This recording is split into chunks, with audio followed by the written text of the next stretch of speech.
Have you ever, like, spent an entire afternoon just anxiously tracking a package on your phone? Oh, yeah. Constantly refreshing the app. Right. You totally know the feeling. You're watching that little digital delivery truck just inching closer and closer to your house on the map. And you're terrified that your really expensive item is going to get dropped off and then immediately scooped up by some porch pirate because, you're stuck at the office. It's incredibly stressful. It really is. Or, I mean, on the flip side of that, maybe you finally get the package, you excitedly open it up, and the sweater doesn't fit. So what do? You just keep it. Yep, it goes straight to the back of the closet. Exactly. Not because you actually want it, but because the sheer friction of, like, finding a decent box, buying packing tape, hunting down a printer for the shipping label, and then finding a drop-off bin is just way too much to deal with. If you're nodding your head right now, trust me, you are definitely not alone. No, not at all. I mean, it is really the defining paradox of modern consumerism. Yeah. We've engineered this incredibly frictionless digital experience. You can buy almost anything with a single tap on a piece of glass in your pocket.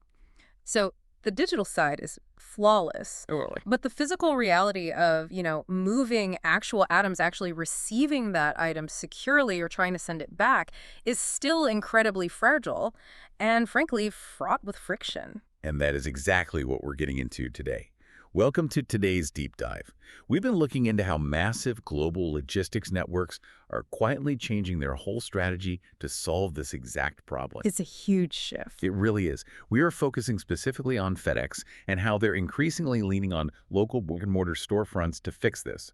For this deep dive, we've been researching a specific place called Neighborhood Parcel in Tewksbury, Massachusetts.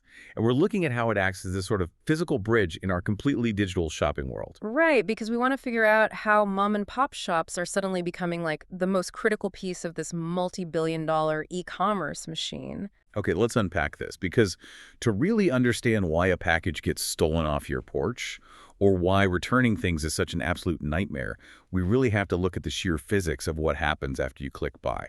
Yeah, and it really requires a massive shift in perspective because the scale of global logistics, it honestly just defies normal human comprehension. Just totally mind-boggling numbers. And absolutely. Like looking at the operational data from late 2025 and early 2026, FedEx is moving an average of 14.8 million parcels every single weekday in the United States alone. Wait, 14.8 million every single day? Every weekday. Just in the U.S. globally, that hits about 17.1 million parcels a day. That is insane. And keep in mind, that's just your baseline Tuesday in March. During peak holiday rushes, think Cyber Week, that volume skyrockets by like 35 to 45%. Oh, wow. So what does that look like in numbers? They're processing 20 to 22 million U.S. parcels in a single operating day.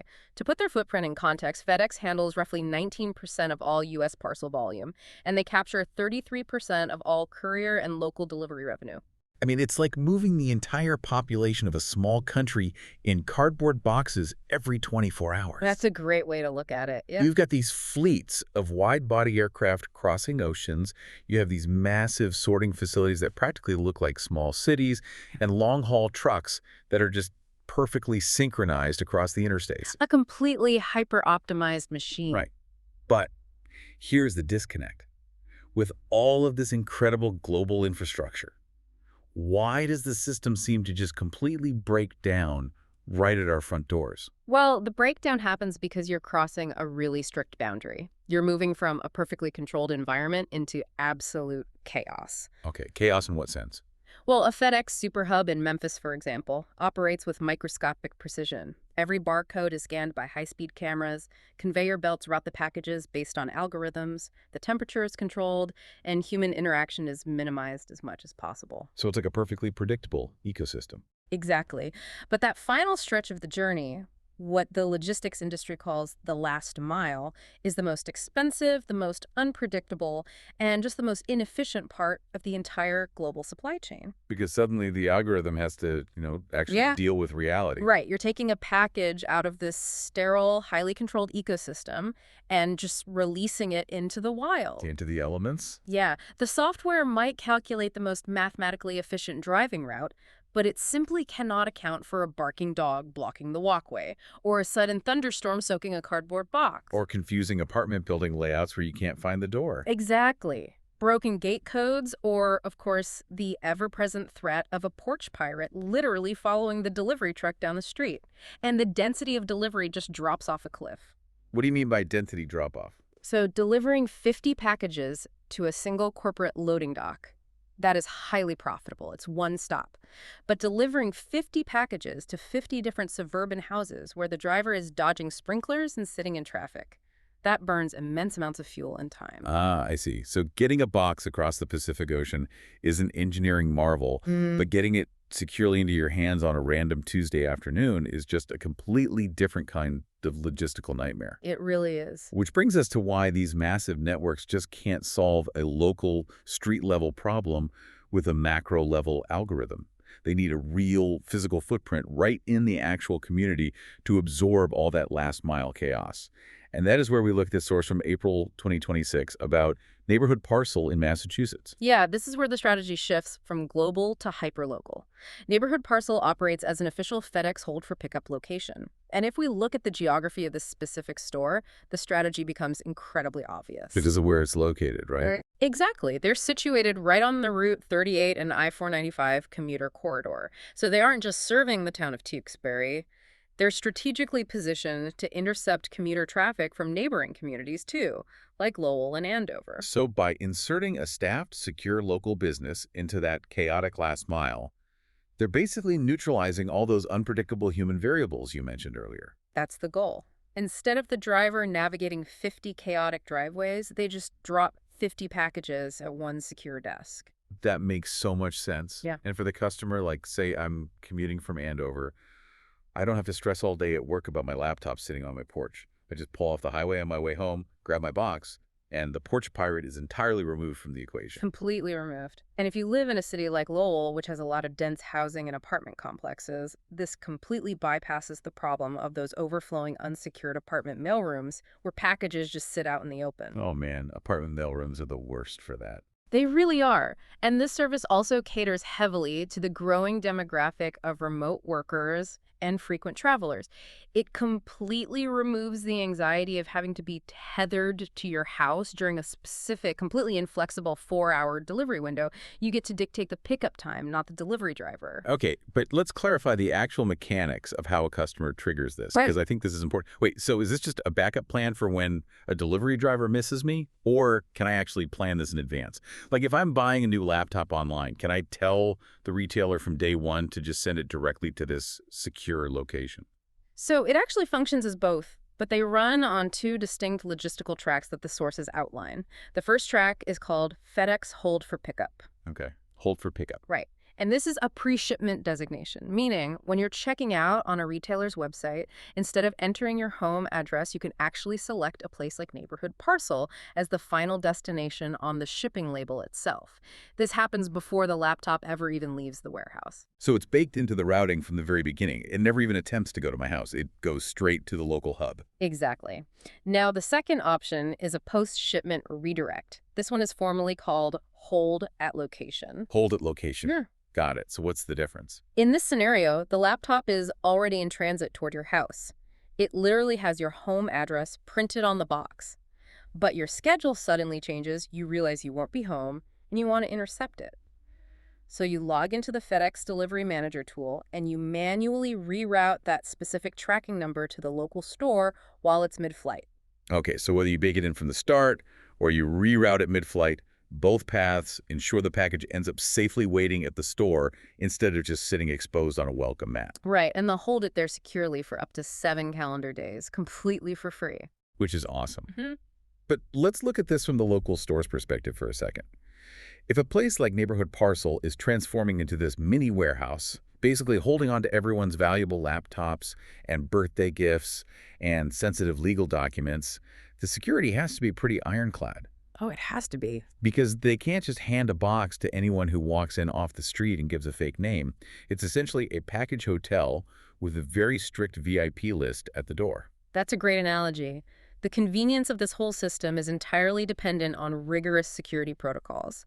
The ID requirements are strictly designed to eliminate the social engineering tactics that package thieves often use. So what do I actually need to bring with me to get my box? Well, just having the FedEx tracking number or the physical door tag the driver left that is not enough. You must present a government-issued photo ID, so a driver's license, a passport card, or a state ID. Okay, pretty standard. But here's the critical failsafe. Right. The address printed on that physical ID must perfectly match the destination address printed on the package's shipping label. Oh, well, that creates a great firewall against theft, sure. But it also kind of creates some friction for normal people, doesn't it? How so? Well, what if I just signed a lease on a new apartment, right? I ordered a bunch of stuff for the new place, but I haven't had time to go to the DMV to update my driver's license yet. My ID address is definitely not going to match the label on those boxes. Right, and the logistics network actually accounts for those real-life edge cases. If your primary ID doesn't match, FedEx allows the location to accept secondary supporting proof of address. Like what? What counts as proof? You can bring in a recent utility bill, a health or auto insurance card, or a credit card statement, as long as it shows your name and the new matching address. Okay, that makes it easier. And the system also builds in flexibility for households, like a spouse or a housemate can pick up a package on your behalf. But again, their ID address has to match the destination address on the label, and they need to have the tracking information. Gotcha. Now, let me play devil's advocate here on the routing side, because this is where my own logistics usually break down. Let's say I'm sitting at my kitchen table. I have the tracking app open. I see the digital delivery truck is literally 2 streets away heading toward my house. But suddenly I have a family emergency and I have to leave right that second. Can I just tap a button in the app and reroute it to a neighborhood parcel at the very last second? No, that is a hard boundary in the system. Really? Not even if I catch them early in the day? The source material is very explicit about this. If a package has already been loaded onto a local delivery vehicle for that day's specific route, it cannot be redirected mid-delivery. I guess that makes sense. Because you can't ask a driver who is actively navigating traffic to suddenly stop, dig through a truck packed with 100 boxes to find mine, and just change their route on the fly. Precisely. Delivery trucks are packed using a methodology called last in, first out, or LIFO. LIFO, right. The packages are physically arranged in the back of the truck to correspond with the algorithmic driving route. So the box meant for the end of the day is literally buried at the very front of the truck. If you try to communicate with a driver to alter their optimized route in real time, or you ask them to dig out a package out of sequence, you destroy the efficiency of the entire route.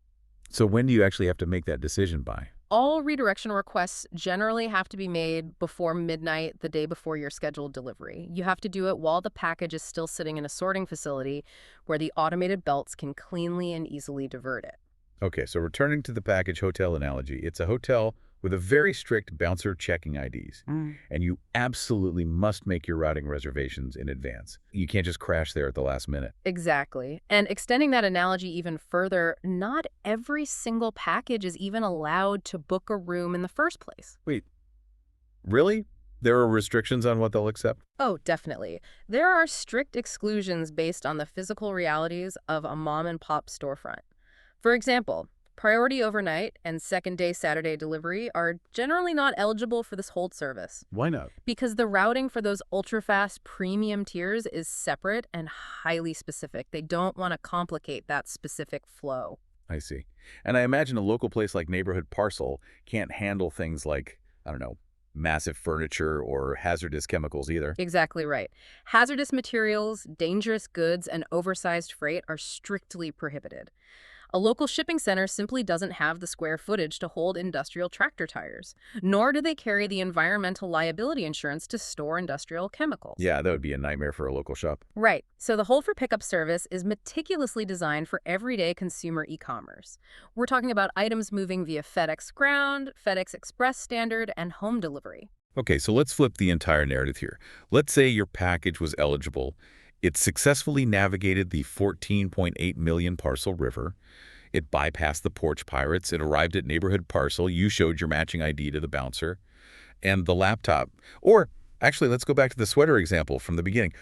The sweater is finally in your hands. Success. Right. But then you get home, you try the sweater on, and it's just terrible. It doesn't fit. The color is weird. You want your money back. Now we are no longer talking about receiving logistics. We are entering the incredibly complex world of reverse logistics. Oh, reverse logistics. It is, frankly, the fastest growing financial black hole in modern retail. Black hole. That sounds intense. Well, think about it. Getting a product to a consumer is a linear, predictable path. But getting it back, that is chaotic. And consumers have been completely trained to expect this return process to be utterly painless. Oh, for sure. If it's a hassle, I get annoyed. Right. And the consumer psychology data from the January 2026 source is staggering on this point. 67% of online shoppers explicitly state they are more likely to buy from a retailer if they know the returns process is easy. 67%. That's huge. It goes deeper. Over half, 54%, say the return policy directly influences their initial decision to click buy in the first place. Because retailers are actively weaponizing frictionless returns to boost their conversion rates. They know that if I don't have to worry about the hassle of returning a sweater, I am way more likely to take a risk and just buy it. Exactly. It lowers the barrier to entry. But historically, all that friction was placed entirely on the consumer. The anxiety of buying something isn't really about the money, usually. It's about the impending dread of the chore. The dreaded chore of the return. Yes. Yeah. Finding a box in your recycling bin that isn't totally crushed, ripping off the old shipping label so the barcode scanners don't get confused, trying to tape it shut without it looking like a disaster, and then the worst part, hunting down a working printer for the new label. It's awful. But the logistics industry realized that forcing consumers to act as these amateur warehouse packers was actually costing the retailers millions of dollars. Wait, costing the retailers? How? Because it was a total disaster on the receiving end. Retailers were getting thousands of individually taped, irregularly sized, just poorly packaged boxes showing up at their warehouse docks every day. Oh, I guess every box would look different. Completely different. And each one of those bespoke boxes required actual human labor to slice open, inspect, and manually process. It was a massive bottleneck. The solution to this was a huge paradigm shift in the form of QR code returns. And this is exactly what they are processing at local hubs like Neighborhood Parcel now. Right, the QR system. And here's where it gets really interesting for anyone who doesn't own a printer. The mechanics of this QR system completely eliminate the consumer friction. I don't need a printer. Honestly, I don't even need a box. No box, no tape, no label. It's amazing. The retailer just emails me a digital QR code. I walk into Neighborhood Parcel holding the loose, unboxed sweater in one hand and my phone in the other. And that's it. The staff at the local counter just scans the digital code on your screen. And that single scan triggers a massive chain reaction on the back end. What happens when they scan it? Well, locally, the system physically prints the necessary, perfectly formatted routing label right there behind the counter. The staff takes your loose sweater, consolidates it with other returns going to the same macro facility, and injects it back into the FedEx network using standardized packaging. Standardized packaging so the warehouse doesn't have to deal with my terrible taping job. Exactly. It streamlines the receiving dock for the retailer. Wait, I have a question about that scan. If they scan that QR code right there at the counter in Massachusetts, that digital handshake must instantly ping the retailer's database, right? Oh, absolutely. So the retailer knows the item is coming back before I even walk out the door of the local shop. You've just identified the hidden data coup of reverse logistics. This is the secret sauce. For the consumer, yes, it's a convenience.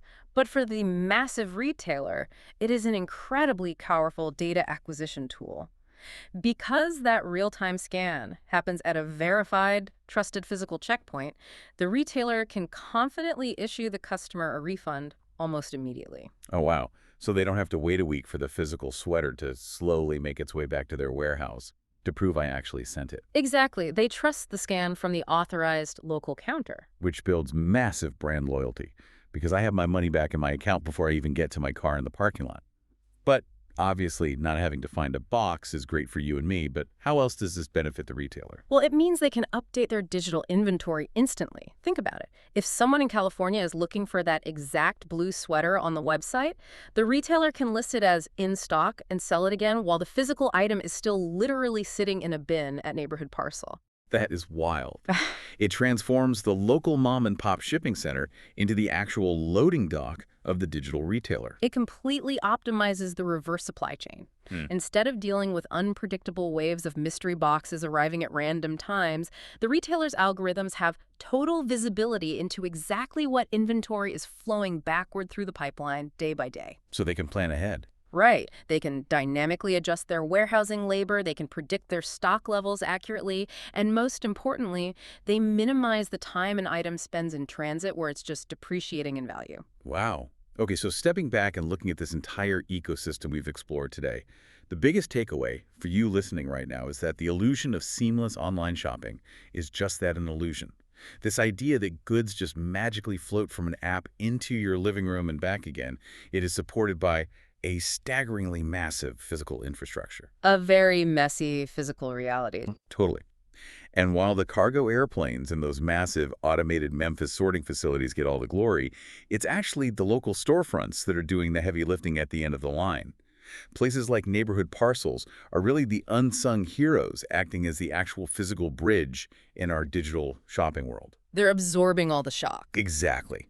From dodging porch pirates with a secure 7-day hold to skipping the printer entirely and triggering instant digital refunds with a QR code, they are the ones absorbing the chaotic friction of the last mile. So the next time you're on your phone and you confidently tap buy or you hit return, picture the local store down the street and that 17 million parcel global network working together behind the scenes to make that single digital click a physical reality. It really perfectly captures the strange evolution of local commerce. And, it leaves us with a fascinating, maybe slightly provocative thought for you to mull over. Oh, what's that? Well, if local shipping centers are rapidly becoming the most reliable, secure, physical touchpoints for our increasingly digital lives, how might this reshape the very concept of the traditional storefront? That's a good point. Could it be that the main street businesses of the future will survive and thrive not by selling us local goods, but simply by serving as the trusted physical guardians of the things we buy from the digital cloud? That is a really interesting question to leave off on. Next time you drive past your local shipping center, you might just see it in a completely different light.